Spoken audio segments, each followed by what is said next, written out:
இன்றைக்கி காலையிலே பார்த்திங்கன்னா கிளைமேட் வந்து ரொம்ப சூப்பராக வந்துருந்துச்சு. லைட்டாக வந்து மழை சாரல்லாம் விழுந்துட்டு இருந்துச்சு. ஃப்ரைடேன்றனால வந்து பார்த்திங்கன்னா ஒரு சின்ன கோலம் போட்டு காலையிலே வந்து சாமிக்கு விளக்கெல்லாம் ஏற்றி சாமி கும்பிட்டேன்.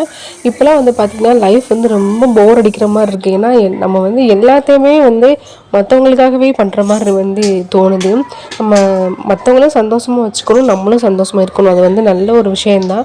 பட் ஆனால் அந்த சந்தோஷத்துக்கு பின்னாடி நமக்கு தான் நிறைய பெயின் இருக்க மாதிரி எனக்கு வந்து தோணுது. என்னோட பர்சனல் லைஃப்பை வந்து பார்க்கும்போது மற்றவங்கள சந்தோஷமாக வச்சுக்கணும் யோசித்து நான் என்னோட சந்தோஷத்தை இழந்துட்டணும்னு சொல்லி சம்டைம்ஸ்லாம் வந்து தோணும். அப்படியே அதேமாரி நம்ம சந்தோஷமாக இருக்கலாம் அப்படின்னா அந்த பின்னாடி இருக்கக்கூடிய அந்த வழிகளெல்லாம் வந்து மறைச்சிட்டு சந்தோஷமாக இருக்கிற மாதிரி வந்திருக்கு. அது என்னன்னே தெரிலங்க. சில நாளில் வந்து பார்த்திங்கன்னா காலையிலேருந்து மைண்டுக்குள்ளே ஏதாவது வந்து ஓடிட்டே வந்திருக்கும். ரீசனே இல்லாமல் ஓடும், சம்மந்தமே இல்லாமல் நம்ம மனசு நம்மகிட்டே வந்து கொஸ்டின்லாம் வந்து கேட்கும். இந்த மாதிரி வந்து நிறைய விஷயங்கள் வந்து நடந்துகிட்ருக்கும். அந்த மாதிரி உங்களுக்கும் தோணுதுன்னா சொல்லுங்கள்.